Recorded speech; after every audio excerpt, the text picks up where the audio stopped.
What's going on, guys? It's your boy Scare Soldier back with another Borderlands 3 video, and in today's video we are going to be looking at the unseen threat. This is a Jakobs sniper rifle, so I'm going to show you guys the stats real quick of the weapon.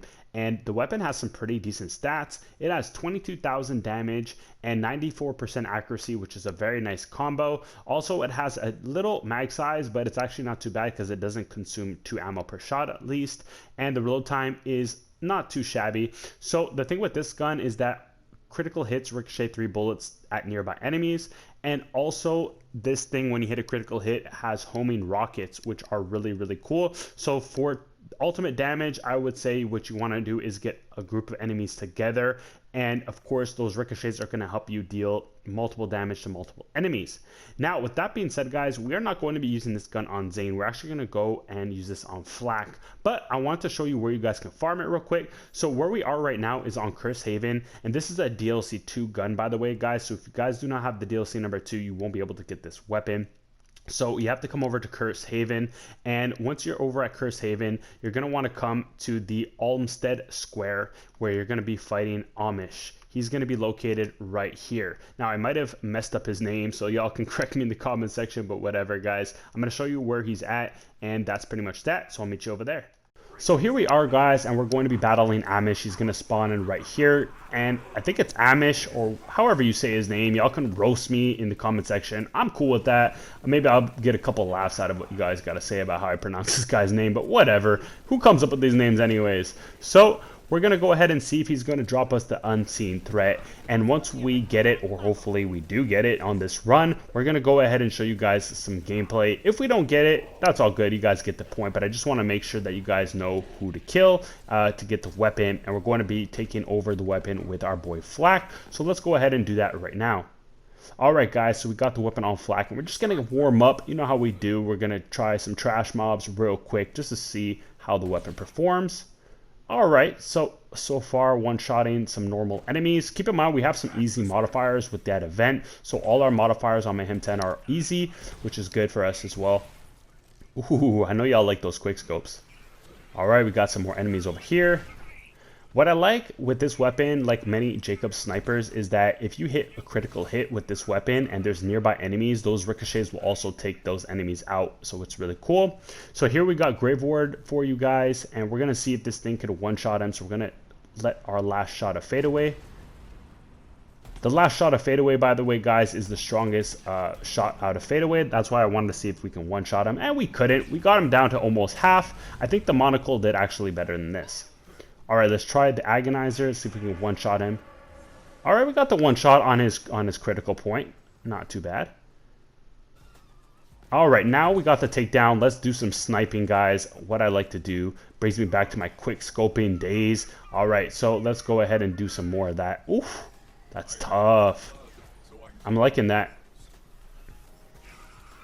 Got some more enemies here. Oh, look at that quick scope. You saw I shot one dude and all of the rest died. That's really nice about the sniper. It makes it like you can sort of mob with it low-key. So it's really fun to do that. We got a couple more enemies. Nice. One shot for him. This thing really one-shots enemies very effectively. And I'm not even using the 300% annoyment, which would actually help our chances of one-shotting enemies even more.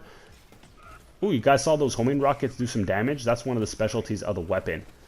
So coming up, guys, I want to show you how insane those ricochets are against the Kraken. You're going to see this in slow motion real quick. So we're going to go ahead and show you that right now. Alright, you see we have the Kraken almost at full health. And we have an enemy, a smaller enemy right near him. Watch when we hit the critical hit. The Kraken is dead in one shot.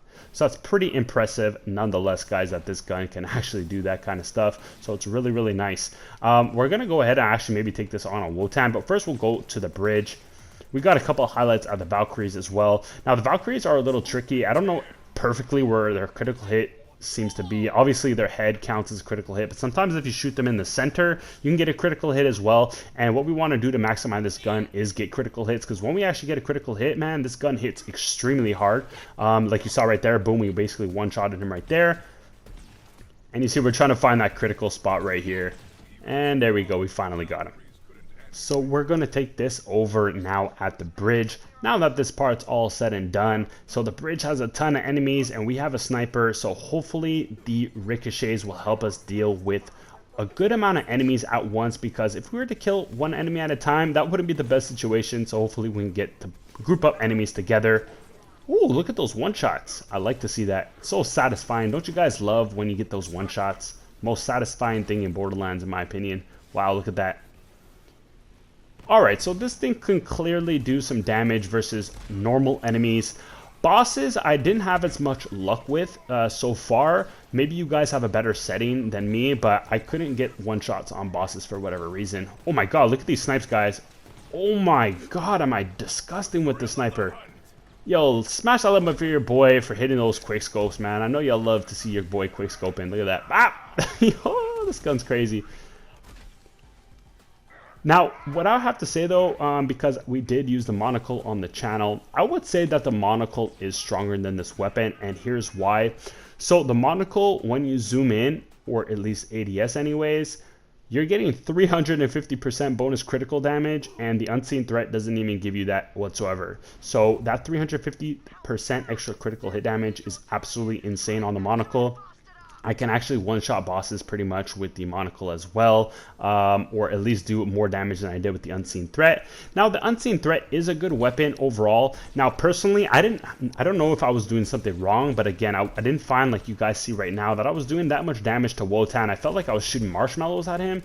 And keep in mind, I'm using action skill and corrosive. I'm using the bounty hunter, and I switched to a fadeaway setup as well, and I was just not getting a lot of damage. I also had the one-shotter shield on, and for whatever reason, I still wasn't getting that much damage. Now, the only thing I can come up with why I wasn't doing that much damage to Wotan was the fact that Wotan is quite resistant to cryo, and my action skill on the unseen threat was on action skill and next to mags deal bonus cryo damage. So my main anointment wasn't really hitting Wotan that hard because Wotan is has resistance to cryo. So that could be one of the main reasons why I wasn't doing that much damage to Wotan. Maybe if I had a corrosive version of the weapon or anointment anyways, it would help me drastically. But it did take me a while to kill Wotan, so I'm not going to advertise and tell you guys, yeah, this thing one-shots Wotan, because I personally didn't have that kind of luck. But maybe you guys did.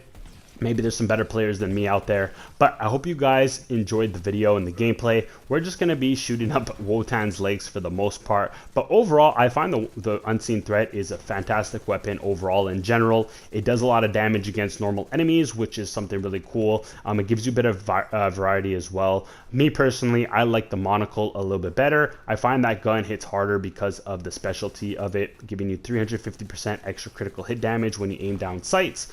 Plus, the fact that that gun has insane base damage already makes that gun absolutely insane. So I hope you guys enjoyed the video. Do not forget to smash that like button for your boy. Subscribe to the channel for more content, guys. And I'll catch you in the next one. It's your boy, Fl4k, signing out. Peace.